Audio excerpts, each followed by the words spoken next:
Hey guys, this is Juror99 from TeamLiquid here on the second day of WCS Toronto. I'm here with Bunny. First of all, congratulations on making it to the round of 8. How do you feel right now?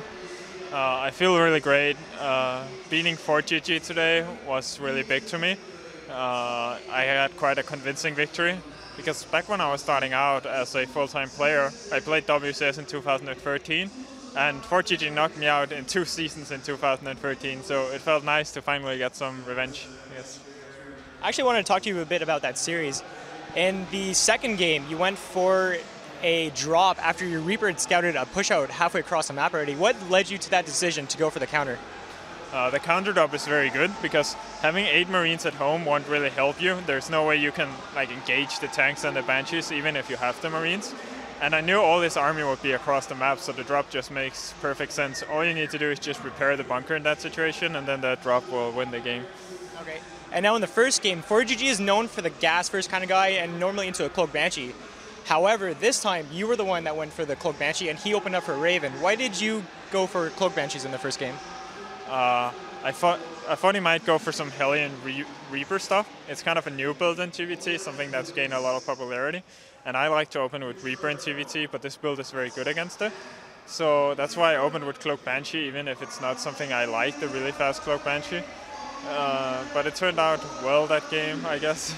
Yeah, it did, because you made it through. So who would you like to play in the round of 8? I probably want to play Stardust the most. I feel his Protoss versus Terran isn't as strong.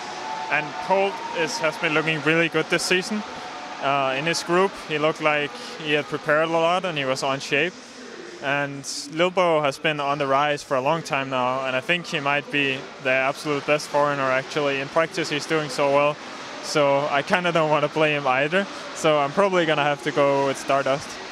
Okay. Have you been playing any Legacy of the Void recently?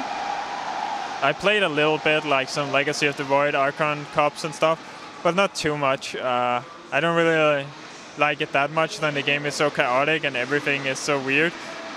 So what specifically do you not like about it? Is it the pace of the game, how the tech just progresses really fast? What is it? What do you not like about Legacy of the Void right now?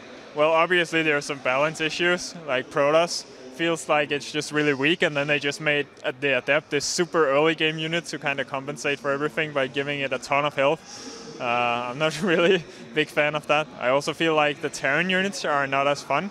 I've actually been playing mostly Protoss in Legacy because I feel like the Adept and the Disruptor are both really fun units.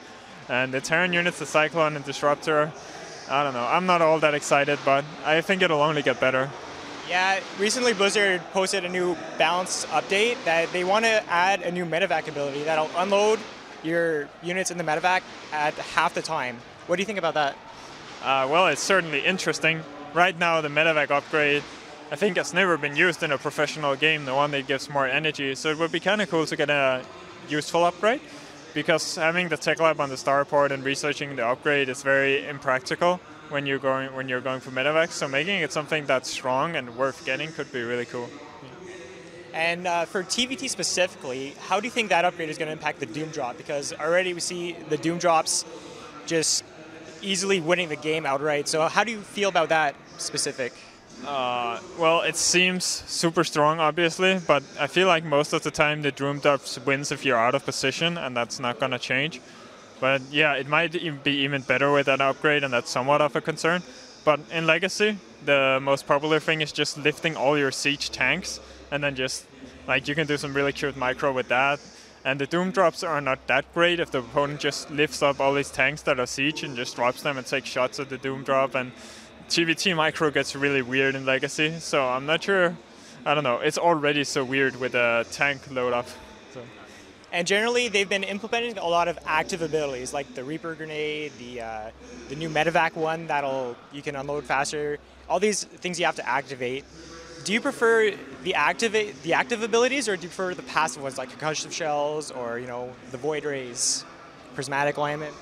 I think it has to be a very fine line. I think you can't have too much of either. Of course, there's a difference between the abilities. I like the Disruptor probably the most out of the new units. I feel like it's very fun to play against and very fun to play with.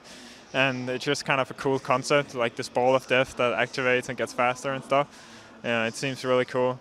But StarCraft at its core doesn't have as much to do with a lot of the active abilities. It's more like basic starter step micro, positioning your army right and stuff. So I don't want the game to be all about some cute active abilities like it's some MOBA or something. Okay, so a mixture is what you're saying, right? Yeah. Okay. All right, well, I guess that's about it for Bunny, the Bunny interview, sorry, and good luck tomorrow in your games. Hopefully things work out for you.